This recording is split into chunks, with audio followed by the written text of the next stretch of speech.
is asking about the Tabligh Jama'ah. And everybody knows that Tabligh Jama'ah is one of the large groups of Muslims who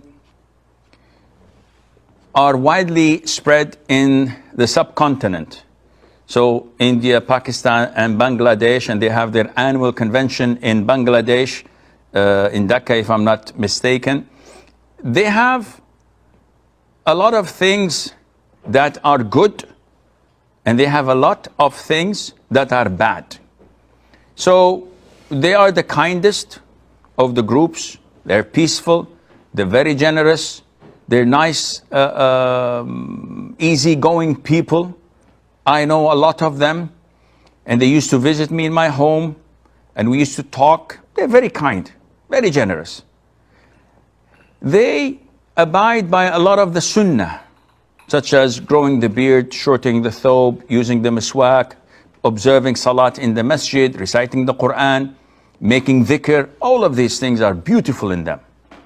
However, they have a lot of innovated things, like their 6 usul, depending on Tabligh Nisab, the book, and Fazail al-A'mal, which is filled of innovative and fabricated and weak hadiths.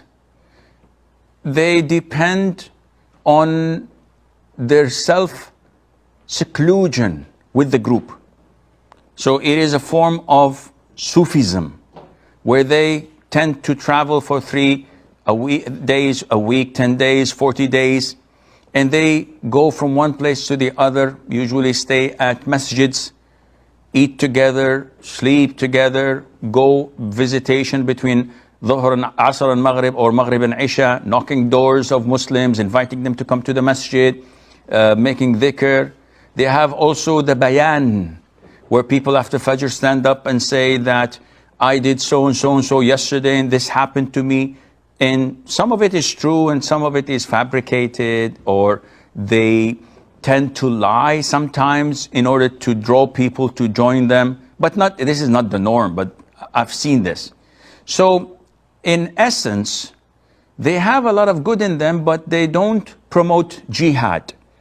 They do not promote scientific circles of knowledge, because they think that this fuels dispute, whether this is halal or haram. So they refrain from learning a lot of the knowledge, and that is why you don't find a lot of academics among them. And if you listen to their leaders, all of their tales and hadiths, the vast majority of it are fabricated. They have no knowledge in Sharia, yet they speak, and they're storytellers. In short, as people, they are good. If they visit you, welcome them in, give them food, talk to them, try to draw them a little bit to the sunnah as much as possible. Going out with them is totally not recommended, except for those who have knowledge. So if you are a highly decorated student of knowledge, and they're willing to listen to you, and they invite you to go with them for 3 days, go. In these 3 days, give them da'wah. Infuse them with knowledge of following the sunnah, of the correct aqeedah, of submitting their will to Allah, not to their leadership. And if you succeed in that, that's a lot of good, insha'Allah Azza wa Jalla. Allah knows best.